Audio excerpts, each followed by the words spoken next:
Okay, we're continuing now with the Middle Ages, and we've said all along there are two major changes in the world, forces of pressure operating against the Jewish people. The first was due to religion. Right, we've gone now from a paganistic world to a monotheistic world, and that's due to the rise of Christianity and Islam. The other major change, which was a force operating against the Jewish people, was in the sphere of economics, and that's due to the feudal system, which was all across Europe. Now, the feudal system rose because the world became chaotic after the fall of Rome, and then you had these large landowners, and the way society was organized is you had the large landowners, say at the very top a king. They would have land, they would lease out their land to barons, barons would lease it out to knights, and then you have the people at the very bottom of the totem pole, the serfs, and they pledged to provide work and services for the landowners in lieu of the landowner providing them with defense. Now, the only way to enter the feudal system was to take an oath of fealty, which meant taking an oath in the name of Jesus, which Jews were not prepared to do so. So as the world now becomes agrarian due to the feudal system, the Jews are not going to be able to live the same way. So we're not just different in the way that we think and look at the world religiously, but even the way that we survive is going to be dramatically different. So the first change is obvious. We're going to become urbanized when most of the people are agrarian. That's like imagine living in, a communist world where you're the only capitalist. I mean, that's dramatic. That's a big shift. As a result, clearly, because we are urbanized, we're going to become very facile with things in terms of business that the farmer mentality is not necessarily going to have to grapple with and deal with the same way. Now, in an interesting twist of fate, just as the Jewish people are being pushed off the land because of the feudal system, we have the rise of Islam. And as a result, Christians don't want Muslims traveling in their lands, and Muslims don't want Christians coming into their lands, and we're going to have the closing of the international trade routes. Who's going to be the only person that's going to be trusted to go from one land to the other? Well, it happens to be the Jews. And as a result, for 700 years, Jews were the international merchants of the Middle Ages. We passed goods from east to west. We were the only ones who were trusted. And as a result, they say Jews became very adept at passing on news, hearing news, knowing what was going on internationally. And even to today, we have many news organizations that were established by Jews because it became a talent of ours and a skill that we had to develop because we were the merchants. That's for 700 years, 7 centuries.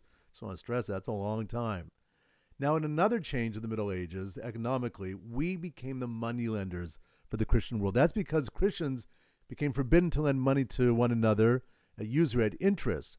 And the reason is because one of the church councils forbid Christians to lend money to Christians at interest. That's because our Torah prohibits us, Jews, to lend money to a fellow Jew at interest.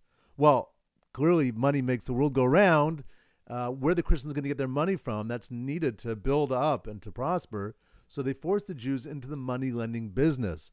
In fact, many times Jews were only allowed into a community if they provided money lenders. And of course, what would happen if the nobleman or the priest could not pay back the Jews? Well, expel the Jews, confiscate their property, and we'll start all over again. So that's where the stereotype of the greedy, avaricious Jew comes from, is the fact that we had to become moneylenders during the Middle Ages. Now, I want to point out that when the Christians did get into the banking industry, their interest rates were sky high compared to the Jewish people's rate of interest. But that's moneylenders in the Middle Ages. Now, the fourth major change during the Middle Ages is the rise of ghettos, which began in Venice in 1516. So after the expulsion from Spain in 1492, expulsions were in, because again, the Spanish Jewish community was very prominent, and if Spain did it, well, it was set a strong message to the rest of the Christian world.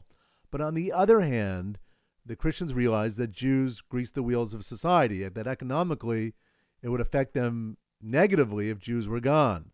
So how do you get rid of the Jews but keep them in your midst?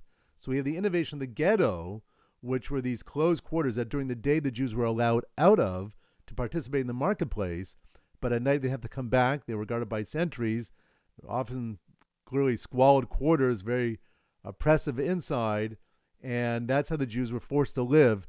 Now, ghettos were only in Italy and Germany. Those are the two countries that actually had them, but the ghetto mentality really sums up the way the Jewish people had to make it through the Middle Ages, because even though we lived in societies not necessarily under lock and key, we had our Jewish quarters. We were living according to our laws, our courts of law, our society, our culture in the middle of a very hostile environment. So that's the issue of ghettos. So once again, I just want to sum up that not only are we different religiously in the way we think and practice and look at the world, but even economically, we're functioning very differently. And all of this is going to have dramatic implications when the world gets out of the feudal system. We enter the Enlightenment, and the Jewish people are going to be way ahead in terms of where society's going and the skill set that we've acquired during this period of time.